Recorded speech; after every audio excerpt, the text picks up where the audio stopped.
Looks like Australia is desperately trying to overtake Canada with the war on gender, marking out this month as No Gender December. Well, that sounds like fun.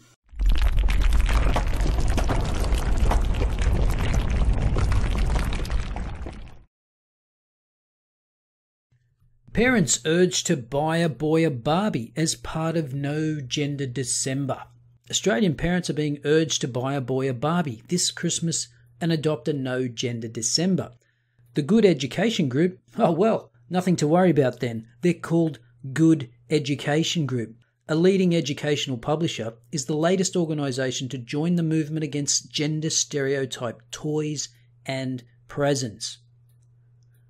Chief Executive Officer Chris Lester said the grassroots campaign to fight gender division was designed to encourage parents to try and de-gender their presents. The best present for your daughter this Christmas may not necessarily be a Nerf gun, but rather a Jewel Bot, a Ruminate set, or Goldie Blocks.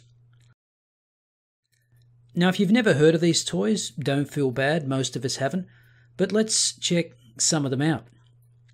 For instance, the Goldie Blocks. So this is the Goldie Blocks website, and as you can see here, it says in big purple letters, award-winning construction toys for girls. So in No Gender December, you are promoting a toy specifically designed for girls. Do you not understand the purpose of your own campaign? There are plenty of construction toys out there. Basic Lego technical sets, Meccano sets. I mean, if gender is nothing but a social construct, why don't girls choose those toys? And if the answer is that those toys don't appeal to girls and that they need a different type of construction toy, then aren't you admitting that there are differences between boys and girls? Now, I don't have a problem with these toys per se. I think learning to build things and how things work is great. What I object to is the gender ideologues forcing their beliefs on others. Now, here's the website for the Ruminate set, and as you can see, it is another type of construction set, and again, it looks like it's aimed at girls, with the fill in the blank, I'm a girl and I built. Again, if you're promoting the idea of gender neutrality, why start with the sentence, I'm a girl? How about just, I built? Wouldn't that be gender neutral? According to those behind the No Gender December campaign, the movement correlates with the perception that STEM are fields dominated by men and avoided by women. No, that's not a perception, it's a reality based on the choices men and women make. And just as toy stores typically separate girls from boys' toys, workplaces tend to be sharply divided between pink and blue jobs. But again, you're the one making this distinction between blue and pink jobs. I've never thought social work as a woman's job or an engineer as a man's job, but I do recognise that men and women have different tendencies. But the gender ideologues never acknowledge that, because nowhere do the social constructivists ever acknowledge the well-documented role of biology. Now, unfortunately, you have to get to the end of the article to find out that some of the biggest toy stores in Australia don't categorise their toys by gender anyway. Quote, in Australia, Target stores do not categorise toys by gender, and target.com.au segregates toys by age group and brand. At Big W, online toys are categorised by price and category, not gender. The same is true at kmart.com.au. So how about this? How about you let your child decide what they like? Let them loose in the toy shop and see what they gravitate toward, instead of prescribing toys for them because they don't conform to your neo-Marxist worldview. Gender-neutral toy shops are harmless enough, but ideologues aren't content with that. And Miranda Devine, always a voice of common sense and rationality, gives us a glimpse of where our Marxist comrades would like us to go. She asks, quite reasonably, why must society be organised to suit gender theorists and their neo-Marxist view of a genderless world?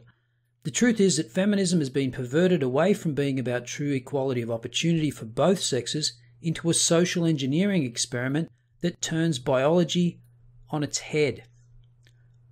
The problem for this ideology is males and females are inherently biologically different, as shown by every credible study and by every culture ever to have existed on our planet. Yet to voice such an obvious observation, known to be true by every parent who hasn't been brainwashed, is to be guilty of a new thought crime: neurosexism. Make no mistake, that which may seem like a benign social trend towards more gender fluidity is actually a feminist revolution towards a world in which any difference between males and females must be eliminated. And here's where the vision of our brave new world begins. Europe is way ahead of us, with No Gender December running all year round in one Berlin district, where laws prohibit billboard ads depicting girls in pink with dolls or boys in blue playing with technical toys. And women smiling is an absolute no-no. Oh yeah, better not see a woman smile. We all want to see resting bitch face instead. In Sweden, where a new gender-neutral pronoun hen has formally replaced he and she, han and hon, schools are banned from gender stereotyping. Thus in Stockholm, a government-funded gender-free preschool named Igalia, Joy will eat your heart out, forbids teachers from using terms such as boys and girls, only friends. Why not go all the way? Just call each other comrade. Children's choice of toys is monitored and guided, and Cinderella and Snow White have been replaced by tales of two male giraffes who parent abandoned crocodile eggs. Because of course they have. That makes perfect sense. As Christina Hoff Sommers, author of The War Against Boys, puts it, Swedish parents, teachers and authorities are going to have to police incessantly boys' attraction to large group rough and tumble play and girls' affinity for intimate theatrical play. The end goal is to eliminate gender so that genital and chromosomal differences between the sexes somehow disappear. Now that would be magic. Libertarian magazine The Federalist reports feminist theorists use Marxist language to claim the elimination of sexual classes requires the revolt of the underclass, women, and seizure of the control of reproduction. This theory holds the heart of women's oppression is in childbearing and child-rearing roles. And there you have it. Having children and raising them is the source of women's oppression. I wonder if a survey of women would agree with that. I have my doubts. Well, I guess we can breathe a sigh of relief that we haven't gone down the path of Sweden. Or can we? Husband-wife now off limits, says Public Service Guide. Victorian government, of course it's Victoria. Workers are being discouraged from using heteronormative terms such as husband and wife in a new guide to communicating with the LGBTI community. I'm sure there's a few letters missing there. Instead, the workers are being schooled in adopting gender-neutral pronouns, ze and her. Zer, her? How's that any different to the normal her? The Inclusive Language Guide, which has been designed for use across the public sector, also warns against derogatory terms such as dyke and fag. I wonder what kind of dyke fag wrote that. As well as offensive questions, including asking a transgender person whether or not they have had surgery. Now, if you've been paying attention, you know this is actually doublespeak. Inclusive means exclusive. We're going to tell you the words you can and can't use. In his introduction to the guide, Victorian Equality Minister, why do we have an Equality Minister? Martin Foley says the government's responsibility is to keep people safe, including the LGBTI community. And there you have it. Jordan Peterson has mentioned this many times before. They use the guise of safety or human rights to ram down their authoritarian ideology.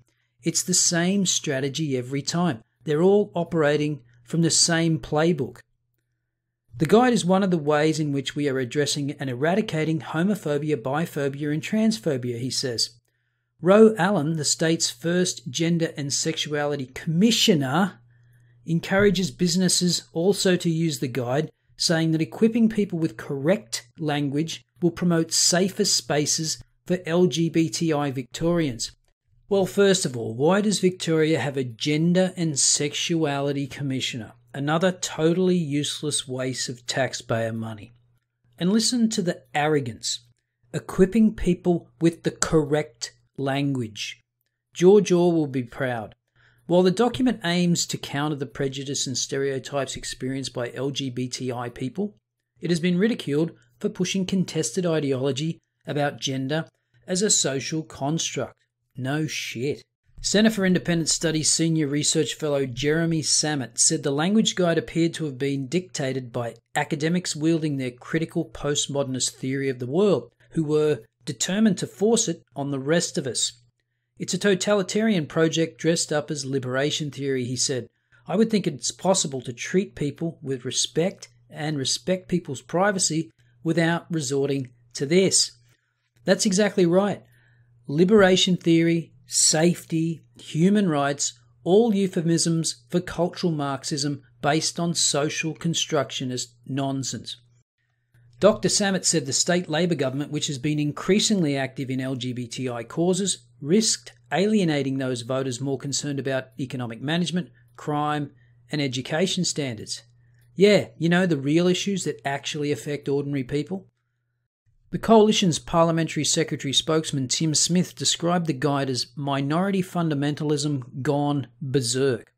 Heaven help the next generation of Victorians who've been indoctrinated into a sinister, postmodernist ideology. Psychologist Laura McNally, a critic of the contentious Safe Schools program, which is based on similar ideology, said contested gender theory was being fast-tracked into public institutions. Ms. McNally said the concept of gender as a continuum or identity was incoherent. While gender was billed as fluid and evolving, cisgender was defined as a static match between identity and sex. This theory makes fodder for navel-gazing sociologists, but in terms of its own internal logic, the theory is redundant. Well, at least there are some sane people speaking out on this issue, and the Inclusive Language Guide is just that. It's a guide. It's not law. But how long until we get our version of Bill C-16 of the Ontario Human Rights Code? When will it become a crime to misgender somebody? You can bet that's coming, comrades. There is a cultural revolution underway in Australia, marching through our schools and public institutions. And as this article notes, they're trying to infect private institutions as well. So it's time to stand up, people, or there won't be much left to stand up for.